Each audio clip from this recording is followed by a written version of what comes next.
ആലപ്പുഴയിൽ ഭരണകൂടം മൂടിവെക്കാൻ ശ്രമിച്ച ഒരു ബലാത്സംഗ കേസ് വി.എസ്. പുറംലോകത്ത് എത്തിച്ചത് ഇങ്ങനെ. അന്തരിച്ച മുൻ മുഖ്യമന്ത്രിയും മുതിർന്ന CPM നേതാവുമായ വി.എസ്. അച്യുതാനന്ദന്റെ ജീവിതം പോരാട്ടങ്ങളുടേതായിരുന്നു. പാർട്ടിക്കുള്ളിലും പുറത്തും അനീതികളോട് എന്നും കലഹിച്ചു. 1964 CPI-ൽ നിന്നും കലഹിച്ചിറങ്ങിയവരുടെ കൂട്ടത്തിൽ വി.എസ്. അച്യുതാനന്ദനും ഉണ്ടായിരുന്നു. പിന്നീട് CPM എന്ന പാർട്ടി രൂപീകരിക്കുമ്പോൾ അതിൽ സ്ഥാപക നേതാക്കളിൽ ഒരാളായി. താൻ കൂടി നേതൃത്വം നൽകി രൂപീകരിച്ച പാർട്ടിക്കുള്ളിലും എന്നും തിരുത്തൽ ശക്തിയായിരുന്നു വി.എസ്.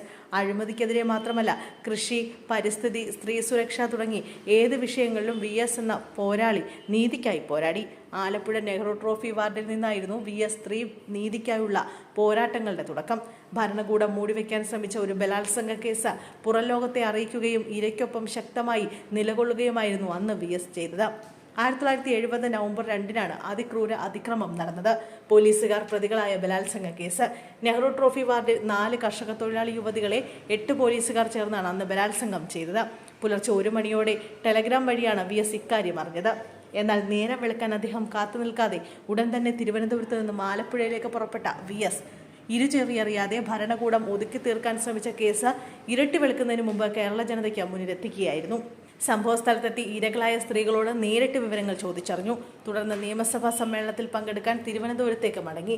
നവംബർ 3-ന് അടിയന്തര പ്രമേയവുമായി അദ്ദേഹം സഭയിലെത്തി. ഇങ്ങനെയായിരുന്നു അദ്ദേഹം വിവരം പുറത്തെത്തിച്ചത്.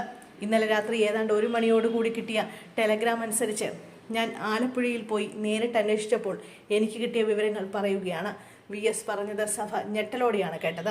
സർക്കാർ വിഷയം ഗൗരവമായി കണ്ട നടപടി സ്വീകരിക്കുമെന്ന് അടിയന്തര പ്രമേയത്തിന് മറുപടിയായി അന്നത്തെ ആഭ്യന്തരമന്ത്രി C.H. മുഹമ്മദ് കോയ മറുപടി നൽകി.